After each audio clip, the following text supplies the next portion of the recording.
बिस्मिल्लाहिर्रहमानिर्रहीम, अस्सलाम वालेकुम। मैं हूं शकील कुरेजा। दो अहम खबरें हैं आज की, वो खबरें आपके सामने भी रखेंगे और उस पर तबसरा और तजिया भी आपके सामने रखेंगे। एक खबर आज की जो तहरीक इंसाफ का आज एहतजाज था, मुल्क भर में इमरान खान साहब ने उसकी कॉल दी हुई थी, तो भरपूर तरीके से आज डेमोन्स्ट्रेशन हुई तहरीक इंसाफ की जानिब से। कुछ जगहों पर क्रैकडाउन्स भी हुए, कुछ गिरफ्तारियाँ भी हुई, तो वो सारी सूरत हाल आपके सामने रखेंगे। इसके अलावा जो दूसरी खबर है वो है कि कल सुबह यानी कि इतवार के दिन सुबह 11 बजे नए वज़ीर आज़म का इंतखाब होने जा रहा है। तो ये दूसरी खबर है, इन दोनों खबरों के ऊपर आपको आगाह करेंगे। पहले आता हूँ दूसरी खबर की जानिब जो ज़्यादा इंपॉर्टेंट है मेरे नज़दीक, वो है कि कल मुल्क के नए वज़ीर आज़म का इंतखाब होने जा रहा है और दो उम्मीदवार जो हैं वो आमने सामने हैं, मद्दे मुकाबिल हैं। एक शहबाज शरीफ साहब हैं और दूसरे उमर अयूब साहब हैं। शहबाज शरीफ साहब जो है वो इत्तेहादी जमातों के मुत्तफ़िका उम्मीदवार हैं। ताल्लुक उनका नून लीग की जानिब से है, नून लीग हुकूमत बनाने जा रही है। बाकी इत्तेहादियों की सपोर्ट, उनको हिमायत हासिल है। उन इत्तेहादियों में कौन है? पाकिस्तान पीपल्स पार्टी है, MQM है, काफ लीग है, IPP है, तो ये उनके इत्तेहादी हैं। और कल सुबह 11 बजे जो है नेशनल असम्बली का इजलास तलब किया गया है। और जो दूसरी जानिब उमर अयूब साहब हैं वो सुन्नी इत्तेहाद काउंसिल के उम्मीदवार हैं, यानी कि तहरीक इंसाफ के उम्मीदवार हैं, वो इनके मद्दे मुकाबिल होंगे। इधर इस इलेक्शन के अंदर बुनियादी तौर पर नंबर ही होता है कि किसको कितना नंबर मिला वो जीत जाता है। तो नंबर की जो सूरत हाल है, नंबर गेम, वो हम आपके सामने रख देते हैं। इस वक्त जो ईवान है वो 336 अरकान पर मुश्तमिल है। पूरा ईवान जो है 342 होता था और अब जो है वो 6 सीटें कम होने के बाद अब अरकान की जो मजमूई तादाद है वो 336 हो चुकी है। और इन 336 का जो मैजिक फिगर है, यानी 169 जिसको ये वोट मिल जाएंगे 169, वो मुल्क का नया वज़ीर आज़म मुंतखब हो जाएगा।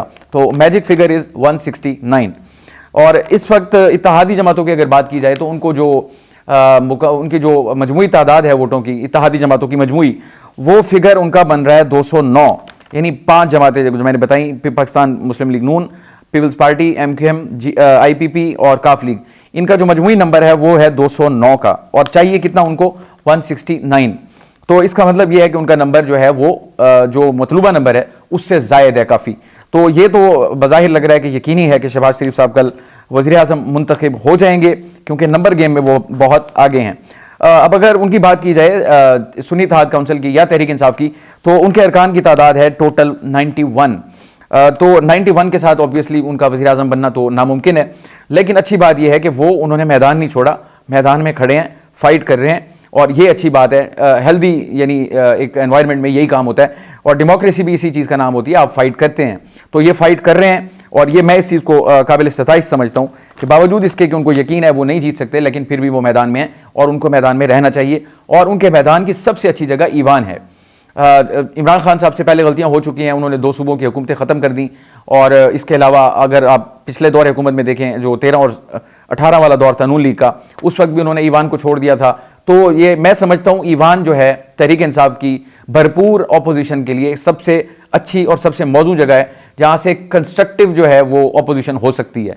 सड़कों के ऊपर ऑब्वियसली कंस्ट्रक्टिव अपोजिशन तो नहीं होती, उसमें लोगों को भी तकलीफ होती है और मसाइल ज़्यादा पैदा होते हैं। जो असल जगह है उसको आप खाली छोड़ देते हैं, वहाँ पे कानून साजी करें, वहाँ पे आप खप रोला जो भी डालना है वहाँ पे करें सब कुछ, और ये एक बेहतर यानी चॉइस होती है।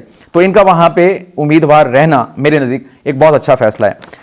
अब आ जाते हैं जनाब इस चीज़ के ऊपर के वज़ीर आज़म के इंतखाब का जो तरीक़ाकार है वो क्या होता है, कि किस तरह जो हमारे मुल्क का वज़ीर आज़म है उसका इंतखाब किया जाता है। इजलास जो है वो कल सुबह 11 बजे तक बुला लिया गया है, कल सुबह नेशनल असम्बली का। तो जितनी भी सियासी जमातें होती हैं वो अपने अराकीन को पाबंद करती हैं, क्योंकि ये एक इंतहाई अहम इजलास होता है। तो वैसे सबकी अपनी भी कोशिश होती है कि वो वहाँ पे मौजूद हों, लेकिन फिर भी पार्टी की जानिब से उनको पाबंद किया जाता है कि आप कल के इजलास में वक्त पर पहुँचें और लाजमी पहुँचें। तो अब कल सुबह 11 बजे अरकान वहाँ पर पहुँच जाएंगे, कार्रवाई का आगाज़ होगा। कार्रवाई के आगाज़ के ऊपर सबसे पहले तो स्पीकर की जानिब से बताया जाता है, नाम बताए जाते हैं अरकान के। लेकिन उससे कबल एक काम होता है, तरतीब अगर मैं इसकी सीधी रख लूँ, अरकान अंदर आ गए तो सबसे पहले कार्रवाई के आगाज़ से 5 मिनट पहले जो वहाँ पे असम्बली हॉल की घंटियाँ बजाई जाती हैं। और घंटियाँ बजाई जाने का मकसद ये होता है, 5 मिनट के लिए बजाई जाती हैं। उसका बुनियादी मकसद ये होता है कि जो रुकन जहाँ भी मौजूद है उसको ये पता चल जाए कि कार्रवाई शुरू होने लगी है, लिहाजा घंटी बजते ही वो अपनी अपनी नशिस्तों पर जाकर तशरीफ़ रखें। तो 5 मिनट तक ये घंटियाँ बजाई जाती हैं। उसके बाद जनाब जब अरकान अंदर आ जाते हैं, अरकान के अंदर दाखिल हो जाने के बाद 5 मिनट मुकम्मल होने के बाद जो ईवान के दरवाजे हैं उन तमाम दरवाज़ों को बंद कर दिया जाता है और वहाँ पर जो अमला होता है, जो स्टाफ है जिसकी ड्यूटी होती है, वहाँ पर वो उन दरवाज़ों के आगे खड़े हो जाते हैं। उसके बाद ना बाहर से कोई अंदर आ सकता है ईवान के और ना ईवान से कोई बाहर जा सकता है। तो लिहाजा अब एक बंद कमरे का इजलास शुरू हो जाता है। जब ये बंद कमरे का इजलास शुरू होता है तो सबसे पहले स्पीकर की जानिब से जो 2 उम्मीदवार होते हैं या 3 उम्मीदवार हों, उनके नाम जो है वो अनाउंस किए जाते हैं। इस दफ़ा चूंकि 2 उम्मीदवार हैं तो हम 2 पे बात करते हैं। तो उनके नामों का अनाउंसमेंट हो जाती है और अनाउंसमेंट के बाद स्पीकर की जानिब से 2 लॉबीज़ बनाई जाती हैं, एक दाईं तरफ और एक बाईं तरफ। अब जो अरकान बैठे हैं उनको पता होता है कि दाईं तरफ किसका है और बाईं तरफ किसका है। तो जिस रुकन ने जिस उम्मीदवार को वोट डालना है वो उस मुताल्लिका लॉबी में जाता है बारी बारी, और वहाँ जब पहुँचते हैं तो मैं उसका आपको तरीका बता देता हूँ। फॉर एग्जाम्पल, एक रुकन है जो ए लॉबी में पहुँच गया है तो उस लॉबी के पास उनके वोट का इंदराज होता है, बाकायदा उनका वोट वहाँ पे रजिस्टर में उसको दर्ज किया जाता है और इंदराज के बाद वो वापस नहीं आ सकता अपनी सीट पे, यानी वो ईवान में वापस नहीं आएगा बल्कि वो लॉबी में जाके बैठेगा। इसी तरह बी में भी यही अमल होगा, एक रुकन जाएगा और अपने वोट का इंदराज करवाएगा, इंदराज के बाद वो लॉबी में दाखिल होगा और वहां इंतजार करेगा, वापस वो नहीं आ सकता, ये इसकी इजाजत नहीं है। तो एक एक करके ए और बी दोनों लॉबीज के अंदर जो अरकान हैं वो अपने अपने वोट का इंदराज करवाते जाएंगे और वोट के इंदराज के बाद वो लॉबीज यानी ए और बी जिसमें भी होंगे वो वहां पे बैठते जाएंगे और ये सिलसिला उस वक्त तक चलता रहेगा जब तक तमाम अरकान अपना वोट डाल नहीं लेते या उनके इंदराज नहीं हो जाता। जिस वक्त तमाम अरकान अपना वोट डाल लेंगे, लॉबीज में मौजूद होंगे, ईवान खाली हो जाएगा, तो उस वक्त फिर 2 मिनट के लिए दोबारा घंटियां बजाई जाएंगी। ये घंटी को आप बिल्कुल ऐसे समझ लें, स्कूल में होते थे, ब्रेक होती थी तो ब्रेक के बाद जब ब्रेक खत्म होती थी तो घंटी बजती थी, उसका मतलब होता था कि आपकी ब्रेक खत्म हो गई है, लिहाजा सब लोग अपनी अपनी क्लासों में वापस आ जाएं। तो हम लोग बगैर किसी के बताए, बगैर किसी के कहे, क्योंकि हमें घंटी का मतलब पता होता है, तो हम लोग अपनी क्लासों में आ जाते हैं। अब भी बच्चे ऐसे ही आते हैं, हम भी ऐसे ही आते थे। तो इसी तरह आप 2 मिनट के लिए जो घंटी बजेगी उस वक्त वो जो अरकान होंगे जो लॉबीज में मौजूद हैं वो वापस आकर अपनी अपनी नशिस्तों पे तशरीफ रखेंगे और रिजल्ट्स जो है वो कंपाइल होकर स्पीकर साहब के पास पहुंच चुके होंगे और स्पीकर साहब ने सिर्फ उसको अनाउंस करना है। और रिजल्ट क्या अनाउंस करना है, क्योंकि 2 उम्मीदवार हैं, एक और चीज़ ऐड कर दूं, अगर 3 उम्मीदवार हो तो फिर 3 लॉबीज बनेंगी, लिहाजा अभी 2 उम्मीदवार थे तो 2 लॉबीज बनेंगी। तो इसके बाद स्पीकर साहब को जो रिजल्ट्स मौसूल हुए वो इन रिजल्ट्स को अनाउंस करेंगे। वो बताएंगे कि एक उम्मीदवार, फॉर एग्जाम्पल शहबाज शरीफ साहब हैं, शहबाज शरीफ साहब ने इतने वोट हासिल किए और ये वोट सिर्फ MNA डाल सकता है, इसके अलावा और कोई वोट नहीं डालता। तो शहबाज शरीफ साहब को इतने वोट मिले और जो उमर अयूब साहब हैं उनको इतने वोट मिले, लिहाजा जिसका नंबर ज़्यादा होगा वो मुल्क का नया वज़ीर आज़म मुंतखब हो जाएगा। एक और बड़ी इंपॉर्टेंट बात इसमें होती है, आईन पाकिस्तान, क्योंकि इस्लामिक कंट्री है, इस्लामिक रिपब्लिक ऑफ पाकिस्तान, तो एक आइन के अंदर एक शर्त है मुल्क का वज़ीर आज़म बनने की, वो ये है कि एक तो वो MNA हो, MNA तो गैर मुस्लिम भी बन सकता है, लेकिन उससे दूसरी शर्त ये होती है कि वो मुसलमान हो। मुसलमान होना जो है वो मैंडेटरी है कि आप मुसलमान होंगे तो आप प्राइम मिनिस्टरशिप के अहल हैं। अगर आप गैर मुस्लिम हैं पाकिस्तान में तो गैर मुस्लिम जो है वो पाकिस्तान का वज़ीर आज़म नहीं बन सकता। तो ये होता है तरीक़ाकार हमारे मुल्क के वज़ीर आज़म को मुंतखब करने का। इसके अलावा अब आते हैं जो मैंने आपको शुरू में बताई खबर, तहरीक इंसाफ का एहतजाज। मुल्क भर के मुख्तलिफ इलाकों में, बड़े बड़े शहरों में तो बड़ा उनका एहतजाज हुआ, अच्छी डेमोन्स्ट्रेशंस हुई, उनकी रैलीज़ निकली और उनके कारकुन निकले, ख़वातीन निकली, उन्होंने खिताब भी किया, एहतजाज भी किया, नारेबाजी भी की, ये सब कुछ हुआ।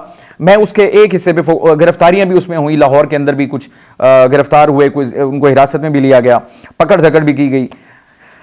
जिस चीज़ को मैं फोकस करूँगा, उसकी इंपॉर्टेंस मेरे लिए ज़्यादा है, वो ये कि मैं अगर ये कहूँ कि सोशल मीडिया के ऊपर तहरीक इंसाफ बिला मुकाबला विनर है, कि उनका मुकाबला ही कोई नहीं है सोशल मीडिया के ऊपर, वो ट्विटर हो, वो फेसबुक हो, वो यूट्यूब हो, तो उनकी जो रीच है वो सबसे ज़्यादा है। उनका पढ़ा लिखा वर्कर है और ख़ुद भी पढ़े लिखे हैं, तो वो इस चीज़ को यूज़ करते हैं बहुत ज़्यादा। और सोशल मीडिया के इस प्लेटफॉर्म के ज़रिए बाज़ औक़ात वो मनफी प्रोपेगेंडे का शिकार भी होते हैं। और प्रोपेगेंडा कहाँ से बनता है, कैसे बनता है, इसके ऊपर मुतादिद वीडियोज़ भी आती रहती हैं, बातचीत भी होती रहती है।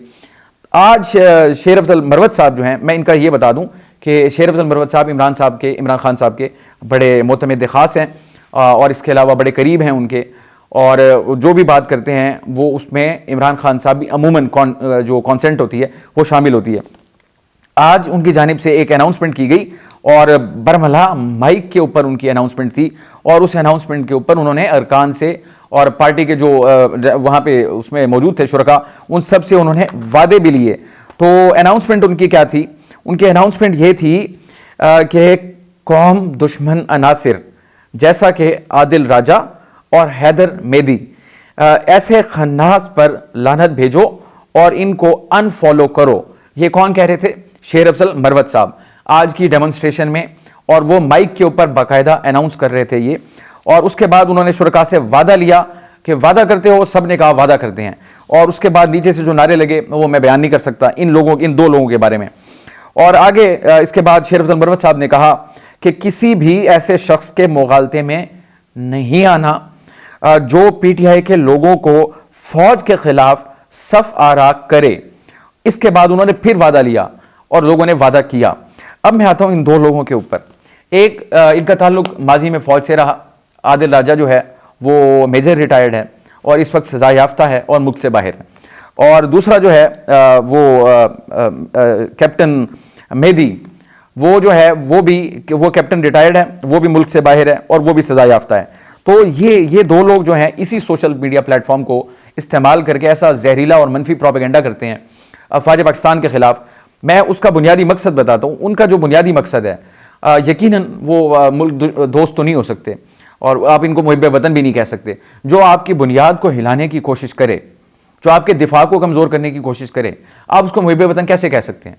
तो उन लोगों की जानिब से ऐसा प्रोपेगेंडा और ऐसी मनगढ़ंत बातें की जाती हैं और ऐसी ऐसी थियरीज पेश की जाती हैं जिसका अल्टीमेट नतीजा मुल्क के अंदर यह हो सकता है कि यहाँ अनारकी फैले, यहाँ पे खाना जंगी हो और जो निज़ाम चल रहा है, जो भी और जैसा भी चल रहा है, वो तय बाला हो जाए, तहस नहस हो जाए। ये उनका एजेंडा है।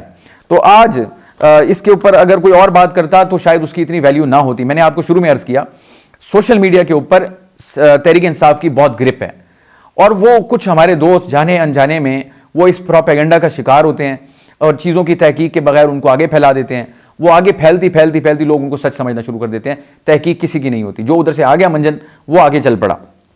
ये इस चीज़ को मैं खुशाइंद समझता हूँ कि आज जो अल्फाज इस्तेमाल किए गए शेर अफजल मरवत साहब की जानिब से इमरान खान का मोतमद ख़ास होते हुए, मुझे यकीन है कि इस चीज़ में उन्होंने इमरान खान साहब को एतमाद में लिया होगा।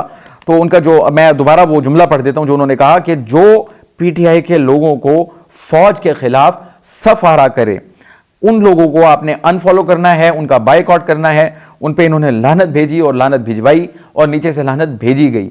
तो मैं इस चीज़ को इस लिहाज से खुशाइंद समझता हूँ कि इससे पाकिस्तान तहरीक इंसाफ की जो पॉलिटिक्स है, जिसके अंदर बहुत ज़्यादा शिद्दत है, वो वजूहात हैं उसकी, अगर वो इस चीज़ पे चलते हैं तो यकीनन उस शिद्दत में कमी आएगी और वो एक कंस्ट्रक्टिव पॉलिटिक्स भी कर सकते हैं और कंस्ट्रक्टिव ऑपोजिशन भी कर सकते हैं और एक मस्बत रोल प्ले कर सकते हैं और वो प्रोपेगेंडा से खुद भी बच सकते हैं और अपने अरकान को भी बचा सकते हैं। तो ये इब्तदा है कॉन्फिडेंस बिल्डिंग मेजर्स की। मैं उम्मीद करता हूँ कि इस किस्म के इकदाम जो हैं वो मजीद होंगे और वो पाकिस्तान की बड़ी पार्टी है, उनका हक है वो सियासत करें, वो एहतजाज करें, वो कौम की मुल्क की खिदमत करें, उनके सारे राइट्स प्रिजर्व हों। तो ये जब चीज़ें होती हैं तो बड़ी खुशी होती है इस लिहाज से कि वो एक पॉलिटिकल पार्टी की तरह बिहेव कर रहे हैं और आगे बढ़ना चाहते हैं और वो आगे बढ़ेंगे फिर अगर वो इस तरह के मेयर्स लेंगे। तो ये भी आज की बड़ी अहम खबर थी जो मेरे नज़दीक। इसके अलावा आगे सदर मुमलिकत का जो इंतखाब है उसके भी नॉमिनेशन पेपर मंजूर हो चुके हैं। 2 उम्मीदवार हैं, आसिफ जरदारी साहब और उनके मद्दे मुकाबिल हैं अचकजई साहब, तो महमूद खान अचकजई साहब। इसके ऊपर मैं अलग से वीडियो करूँगा। 9 मार्च को ये इलेक्शन होना है और उसके लिए इन दोनों के कागजात नामजदगी मंजूर हो चुके हैं। आज के लिए इतना ही। आप वीडियो को लाइक कर सकते हैं, कमेंट कर सकते हैं, सब्सक्राइब कर सकते हैं। आज के लिए मुझे इजाज़त दीजिए। अगले व्लॉग में आपसे मुलाकात होगी। तब तक के लिए अल्लाह हाफ़िज़।